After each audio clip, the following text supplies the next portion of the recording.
अंग्रेजी में एक शब्द है पायरोमैनियक,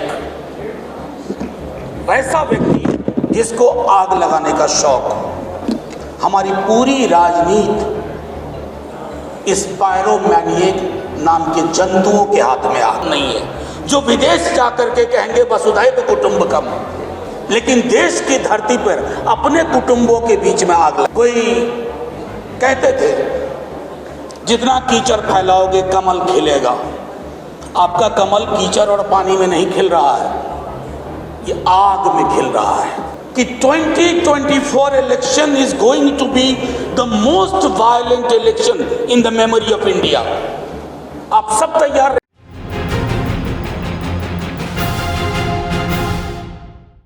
एक राजा था, उसे आग लगाने का बड़ा शौक था। उसे हरियाली अच्छी नहीं लगती थी, वो आग लगाता था। और कमाल थी कि उसके पास बाकी चीज की कमी हो जाए, एक जेब में पेट्रोल और दूसरे जेब में लाइटर हमेशा हुआ करता था।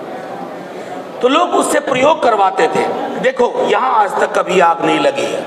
तो राजा कहता था मुझे 15 दिन का वक्त दो, मैं यहां आग लगा के दिखा दूंगा।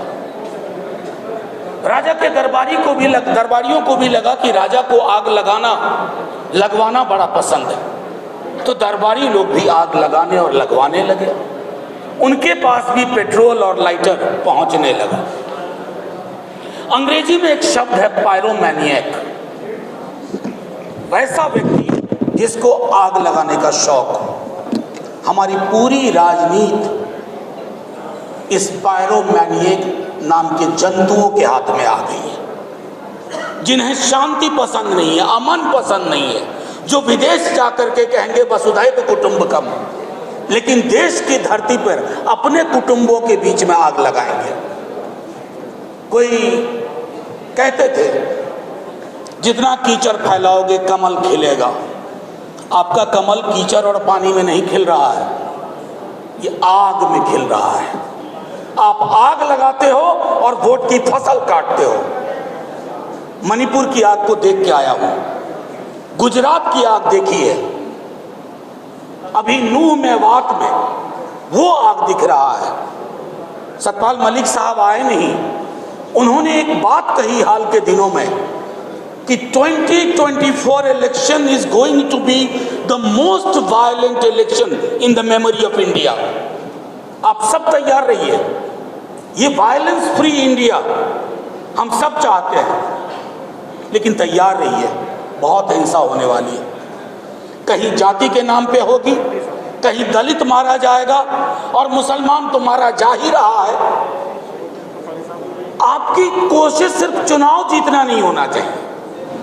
अब क्या करेंगे, एक पार्टी है, उस पर थोड़ा भरोसा होता है, वो भी वैसे दिखने लगती है। जब तक हमारी राजनीति में इन बाबाओं का प्रेजेंस होगा, सुबह शाम ये बहस हुआ करेगी, तब तक आप वायलेंस फ्री समाज बनाने की कल्पना ना करें। उसको व्यूअरशिप कौन देता है? हमारे आप जैसे ही लोग, हम नहीं, आप नहीं, लेकिन हमारे जैसे लोग, हमारे भाई, हमारे कुटुंब, हमारे दोस्त उसको वैल्यू देते हैं। नतीजे में क्या हासिल हो रहा है? देखिए, हिंसा जो होती है उसके पहले एक भाषाई हिंसा होती है। जुबान देख लीजिए लोगों की,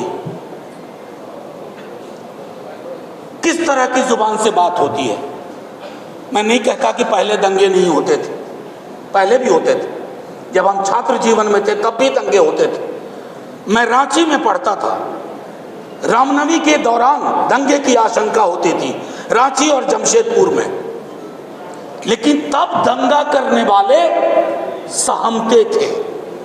आज दंगा करने वाले को पता है कि मंत्री पद उसके लिए उपलब्ध है, वो दंगा करेगा, उसकी पॉलिटिकल प्रीमियम बढ़ेगी।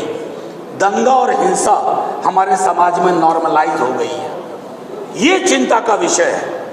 जिस दिन उस व्यक्ति चेतन सिंह ने गोलियां मारी ट्रेन के अंदर, मैंने 10 मिनट के अंदर कहा था कि लोग इसको विक्षिप्त बताएंगे। ऐसा हुआ भी, लोगों ने कहा मानसिक रोगी है, डिप्रेशन में चल रहा था।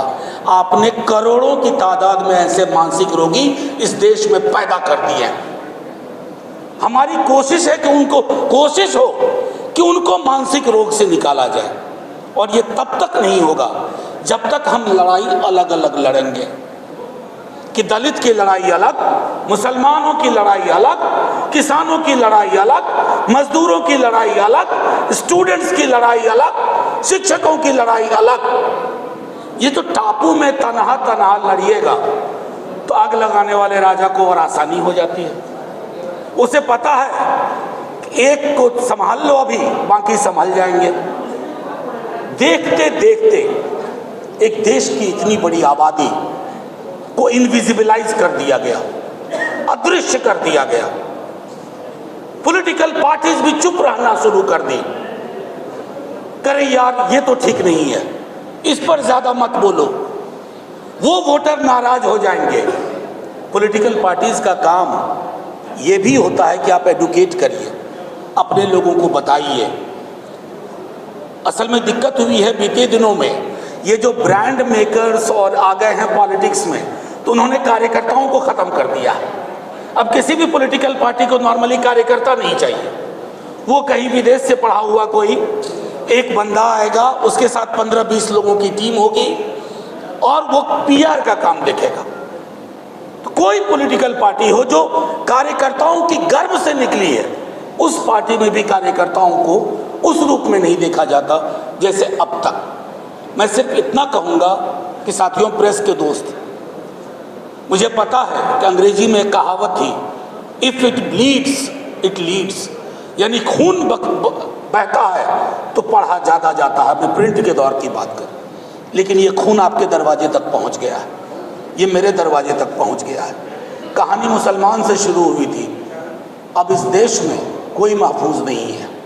मणिपुर में वो जो वीडियो आपने देखे होंगे, सोच के देखिएगा एक बार, 1 मिनट के लिए रात में सोते वक्त, ये मेरी बेटी हो, आपकी बेटी हो, मेरी बहन हो, आपकी बहन हो। हिंसा के लिए जब तक आप पराया दृष्टिकोण अपनाएंगे, हम पराया दृष्टिकोण अपनाएंगे कि ये मणिपुर में हो रहा है, ये मेवात में हो रहा है, ये फलाना 1000 साल तक हम पर रूल किए, इसलिए अगर हम बदला ले रहे हैं तो ये सही है। अभी पीछे दिनों बड़े बड़े लोगों को न जाने क्या होता जा रहा है। भाई ने कहा ही, बहन ने बोला संविधान। अब कोई आप सोचते होंगे कि पीएम ने अपने को डिसोसिएट कर लिया कि मेरा आधिकारिक इनका बयान नहीं है। माफ़ कीजिएगा, ये बड़े उस्ताद लोग हैं, ये इतने उस्ताद हैं कि ठहरे हुए पानी में कंकड़ मारते हैं और देखते हैं लहर कितनी हुई। आज विवेक देबरॉय ने कहा है, पहले अनंत जी ने कहा था, यकीन मानिए 6 महीने के अंदर 3-4 और लोग बोलेंगे कि अब ये संविधान पुराना हो गया है। जैसे हम नया फर्नीचर खरीदते हैं नए घर के लिए, तो ये जो नया भारत है उसके लिए नया फर्नीचर यानी नया संविधान। उस संविधान नया वाले से होगा क्या? उसमें प्रस्तावना की जगह सेंगोल होगा, और जैसे ही प्रस्तावना की जगह सेंगोल हुआ, हमारी सारी लड़ाइयों की संभावनाएं खत्म। अब मैं आखिरी टिप्पणी करके, मैंने उनके साथ काम भी किया है, बड़े नेता हैं, बहुत हमेशा मंत्री ही रहे, गुलाम नबी आज़ाद साहब।